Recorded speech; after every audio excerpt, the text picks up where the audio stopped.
अच्छा, ऐसा धोखा हमारे साथ किया, भोगोगे तुम। ये जो निकलता है ना भोगोगे, ये अकाट्य होता है।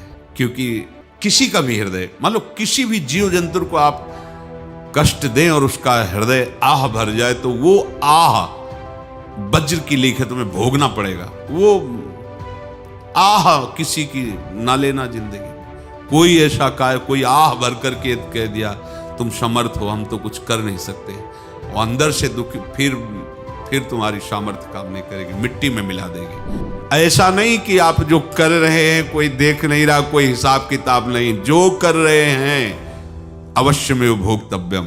बहुत सावधान। जीव स्वयं नित्य निरंतर कर्मों के जाल को रच रहा है और अपने आप को बांध रहा है। आपको मुक्त होना है, बंधना नहीं है। जीव का जन्म कर्मों के अनुबंध से होता है, कर्मों के बंधन से होता है, और उसको अपना ऋण चुकाना होता है, कर्मानुबंध। ये बहुत सूक्ष्म विषय है। जैसे आप जिस परिवार में जन्म लिए हैं, तो उस परिवार के लोगों से आपका ऋण है, इसलिए उसी परिवार में आप आए हैं। और ऋणानुबंध, उसको बिना चुकाए या बिना वसूल किए आप वहां से जाएंगे नहीं। आपको लेना है तो वसूल करना है, और देना है तो चुकाना है। ये पूर्व के जन्मों से निश्चित किया गया है। जैसे किसी के यहाँ पुत्र हुआ, जन्म से ही पैसा खर्चा शुरू हुआ, जब बड़ा हुआ तो उद्दंडता के द्वारा मार पूरे परिवार को क्लेश पर क्लेश देता चला जा रहा है। ये तुम्हारे कर्म का फल है।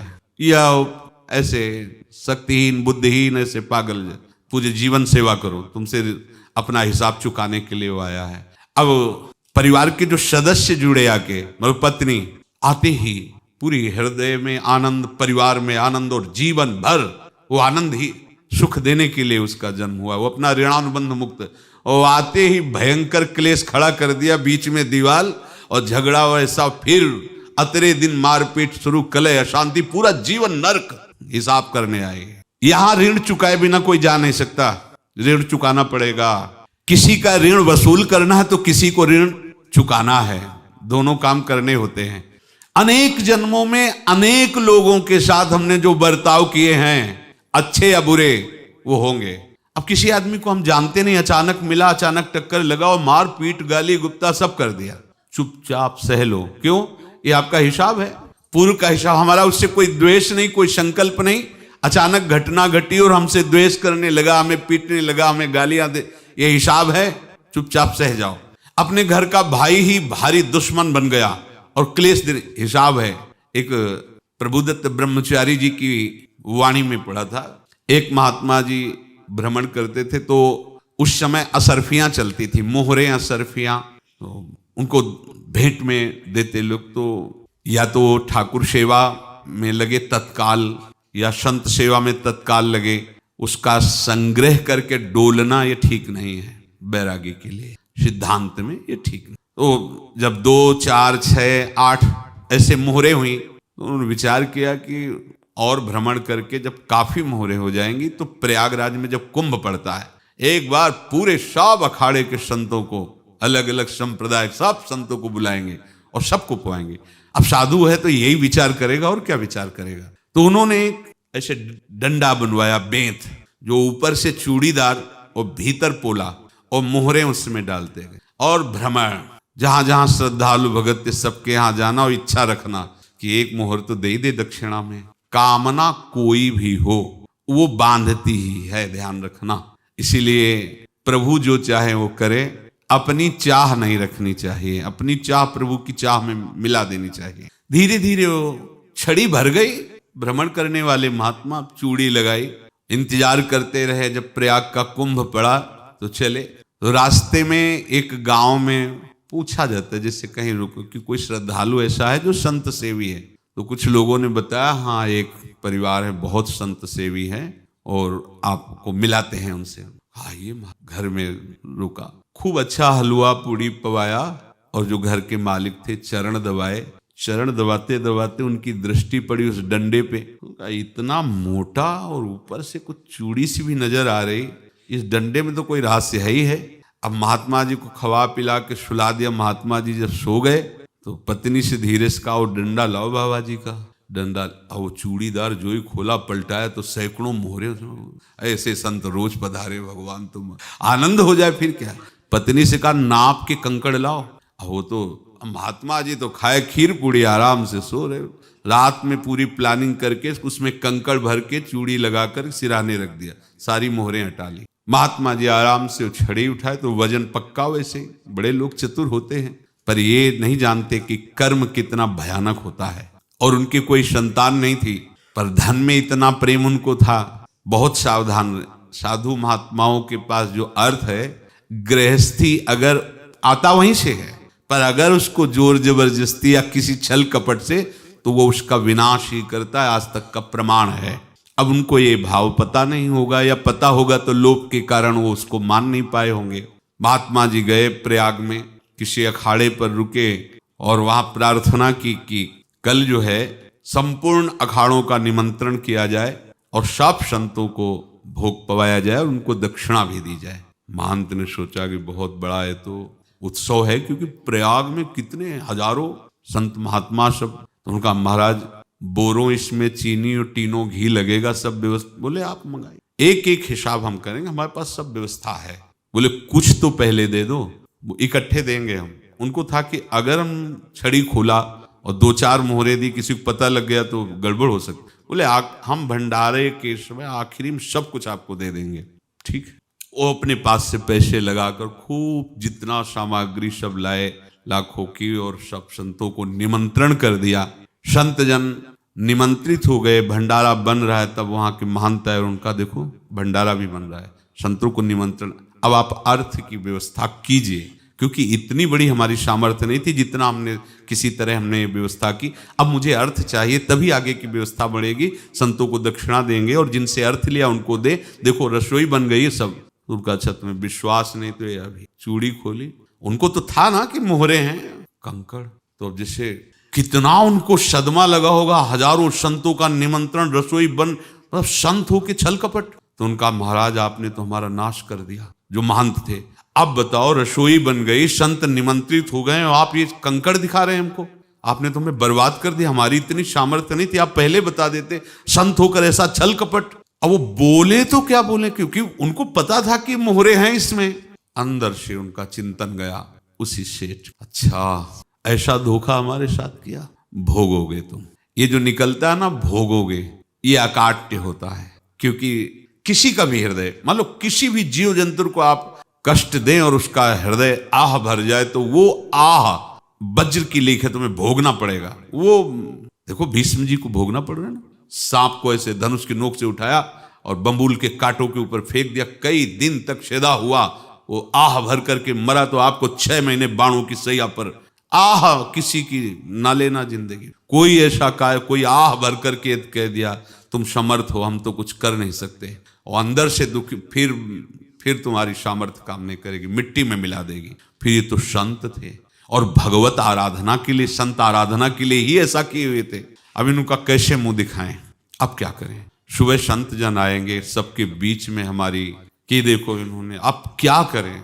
गए और संगम में जाके छलांग लगाई, अपने प्राण त्याग दिए। अब उनके तो पास मोहरे थी और व्यापार बढ़ा, और 9-10 महीने बाद ही लड़का हुआ। अब तो उनको कि संत फलीभूत हो गया। देखो व्यापार चल रहा, लड़का नहीं होता था, लड़का भी हो गया। बड़ा आनंद छा रहा है। जब से वो प्रकट हुए और धन की वृद्धि शुरू हो गई, पढ़ाई लिखाई में उनके खर्चा हुआ, सब बस बीमारी शुरू हो गई उनके शरीर में। अब उसमें पैसा जाना शुरू हुआ। इतने आसक्त वो दोनों हो गए कि कुछ भी हो, व्यापार ठप, संपत्ति बेचना शुरू।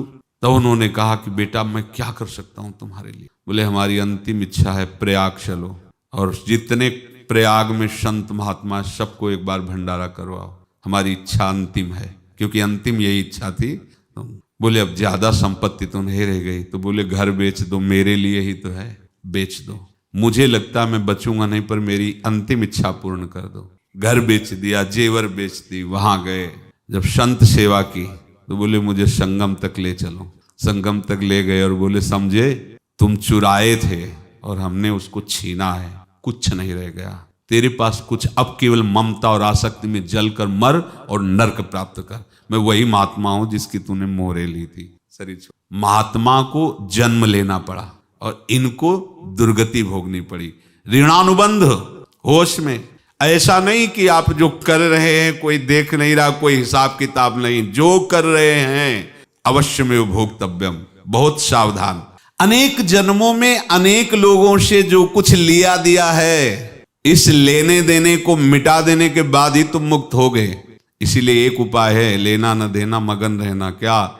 मालिक को समर्पित हो जाओ, मालिक को अपना माना हुआ समर्पित कर दो, खत्म।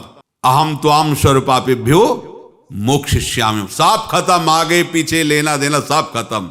एकादश स्कंद में भगवान श्री कृष्णचंद्र जी ने कहा, जो मेरे चरणों का आश्रय लेकर भक्त मेरा भक्ति करता है, उसके पितृ ऋण, मातृ ऋण, देव ऋण, ऋषि ऋण, सब ऋणों से मैं मुक्त कर देता हूं। बस यही एक उपाय है जो इसके बंद करने का उपाय भक्तों के लिए है, वो यही है, भगवान की शरण में होकर अपना माना हुआ पूरा भगवान के अर्पित कर दो। अर्पित करने का तात्पर्य उसमें अहम हटा दो।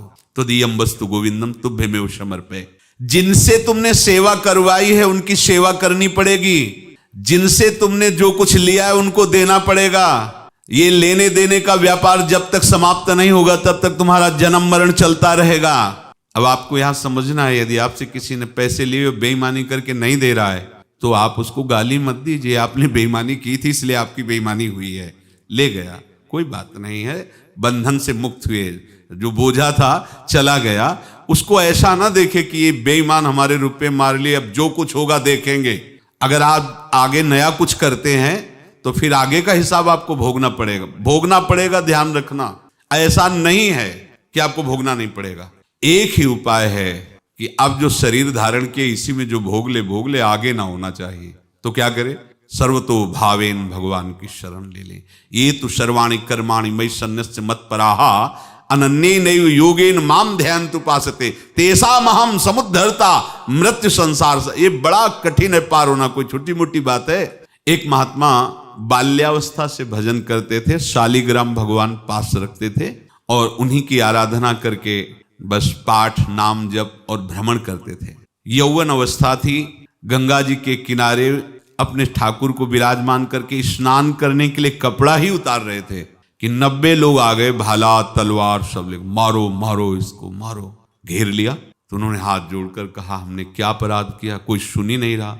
तो उन्होंने कहा, मार तो डालोगे ही आप, 90 लोग, हम कोई अस्त्र शस्त्र तो लिए नहीं, एक बार हमें गंगा में डुबकी लगा देने दो और अपने ठाकुर को स्नान करा देने दो, फिर इसके बाद आप मार। भगवत इच्छा से वो लोग रुक गए, स्नान किया और अंदर से प्रार्थना की, प्रभु ये क्या लीला है आपके सिवा मेरा कोई है नहीं और ये मुझे मारना चाहते हैं। तो भगवान ने जानते हो क्या कहा उनके अंतर में? तुम मेरे में ध्यानस्थ हो करके शरीर को छोड़ो, ये लोग मारेंगे। ये मेरे भजन का फल है कि तुम्हें 90 जन्म नहीं लेना पड़ेगा। एक ही जन्म में 90 मिलके, तुमने 90 हिंसा की थी पूर्व में, तो तुम्हें 90 बार जन्म लेना होता और एक एक करके मारते। ये मेरे भजन का प्रताप है कि एक बार में ही 90 का हिसाब हो जाएगा। तुम आंख मूंदो, मेरे ध्यान में मगन रहो, मेरे प्रताप से तुम्हें कोई चोट नहीं होगी और स्वाभाविक मूर्छावस्था में प्राण तुम्हारे छूट जाए। ऐसा ही हुआ, ऐसा हुआ। तो ये बात समझ लो कि ये जो कर्मानुबंध है, ऋणानुबंध है। अब देखो, अगर शाप महात्माओं ने दिया कि तुम्हारे वंश का इससे विनाश होगा, तो भगवान भी परम धाम जा रहे तो उसी कील से, बाण की नोक में जो मछली लील गई थी, छोटा कण, उसी से की नोक बनाई और उसी नोक को प्रहार किया। भगवान के श्री चरण में वही बाण की नोक लगी और भगवान ने स्वीकार किया ना। भगवान का बड़ा लीला विचित्र है। अगर छुप करके उधर रामावतार में बात, तो इधर ऐसे स्वीकार किया है भगवान ने। ऐसा कहीं नहीं दिखाया कि मैं भगवान हूं तो मैं अपने लिए, ऐसा नहीं दिखाया। नारद जी का हित किया पर नारद जी ने शाप दिया तो भगवान ने स्वीकार किया। बंदरों ने ही सहायता की, जैसा बोले थे वैसा। ये लीला इस शरीर में भोगनी पड़ेगी। हाँ, ज्यादा को कम में भुगता देंगे, पर अब अगला शरीर ना मिले इसके लिए सर्वतो भावेन भगवान के आश्रित हो जाए। जैसे आपने दुकान फैला रखी है तो उसमें दो काम होते हैं, लेना और देना। किसी को उधार दिया है तो हमें उसे लेना है, और कोई नगद देकर सामान ले रहा है तो उसे सामान देना है, या उधार लिया है तो हमें उधार देना है। अब अगर दुकान बंद करनी है तो तुम्हें देने वालों पर जोर देना है, लेने वालों पर जोर नहीं। लेने वाला तो जाओ हम क्षमा किया, समर्पित किया, हमारा कोई संबंध नहीं, खत्म हो जाए, वो खुशी हो जाएगा। लेकिन देने वाला तुम अगर दुकान भी उठा दोगे तो जहां भी रहोगे तुम्हारे पास वो आएगा, लाइए हमारा। तो देने पर नजर रखिए, जिसका जिसका हिसाब है वो आपके सामने आता जाए, हटाते जाओ। लेने पर नजर मत रखिए और दुकान फौरन उठा दीजिए, नहीं अगर लेते देते रहे तो चलता रहेगा। आगे चलकर कुछ लेना न देना, मगन रहना बस अपने प्रभु के चिंतन में। अब हम कैसे जाने कि किसको क्या देना है, हमें क्या पता? तो हम पूरा हिसाब जिनको पता है उनको दे देते हैं, समझ रहे हो? उनको पता है क्या लेना है क्या देना है, तो इनके पास पहुंच गए या सरकारी हिसाब से सब बराबर कर देंगे। हमको अपनी जिम्मेवारी इनकी चरणों में समर्पित कर देना है, तभी हम जीवन मुक्त होंगे। ये रहस्य की बात है।